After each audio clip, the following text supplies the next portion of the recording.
के मधुर और मीठे नाम में आज दिनांक 12 जुलाई दिन मंगलवार को हम आप सब अपम के श्रोताओं का हार्दिक स्वागत करते हैं। आज के दिन के लिए जो वचन है वो लिया गया है पहला कुरिन्थियों की पत्री उसका 2 अध्याय उसका 15 पद। वचन इस प्रकार से कहता है, आध्यात्मिक जन सब कुछ जांचता है परंतु वह आप किसी से जांचा नहीं जाता।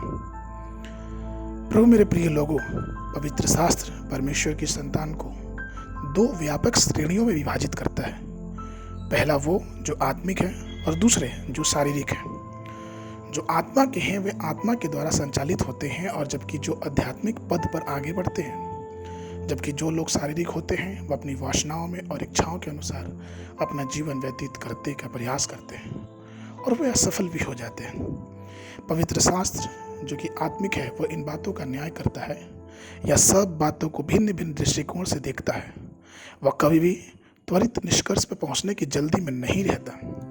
वह सब कुछ प्रार्थना में परमेश्वर की उपस्थिति में रखेगा और परमेश्वर की सलाह लेने के लिए वो प्रसन्न रहेगा।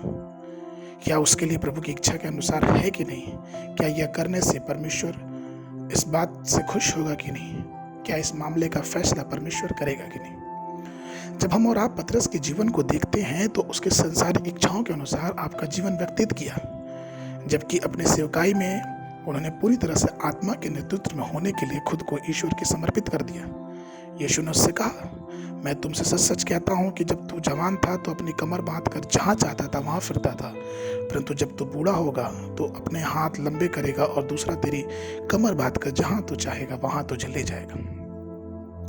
क्या आप भी पूरी तरह से आत्मा के नेतृत्व में होने के लिए स्वर्ग को समर्पित करेंगे?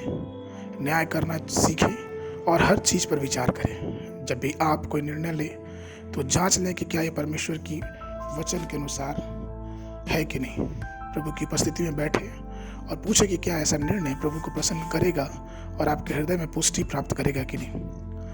राजा दाऊद के अनुभव को देखते हैं और वचन कहता है भजन संहिता 139 उसके 23 और 24 पद में कि हे ईश्वर, मुझे जांच कर जान ले और मुझे परख कर मेरी चिंताओं और मेरी बातों को समझ ले कि मुझ में कोई बुरी चाल तो नहीं और अनंत काल के मार्ग में मेरी अगुवाई कर। इसलिए प्रभु मेरे प्रिय लोग, अपने विचारों, अपने शब्दों और अपने कामों की विचारशाला में चौकस रहो। जब आप उपदेश कर देते हैं और परमेश्वर के वचन को ध्यान करते हैं तो विवेकपूर्ण बने रहें। जब दुनिया आपको देखती है तो वे आपको किसी ऐसे व्यक्ति के रूप में ना देखे जो शरीर या दुनिया के नेतृत्व में, बल्कि किसी ऐसे व्यक्ति के रूप में देखे जो आध्यात्मिक है, व्यर्थ के मामलों में लिप्त ना हो और ना फालतू की बातों में अपने ध्यान को लगाएं।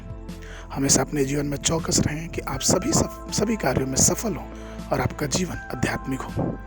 आज के मनन के लिए जो पद है वो लिया गया है लूका रचित सुसमाचार उसका 20 उसके 21 पद। उन्होंने उससे पूछा कि हे गुरु, हम जानते हैं कि तू ठीक कहता है और जो सिखाता वो भी सही कहता है कि किसी का पक्षपात नहीं करना और परमेश्वर के मार्ग को सच्चाई से बताते रहना।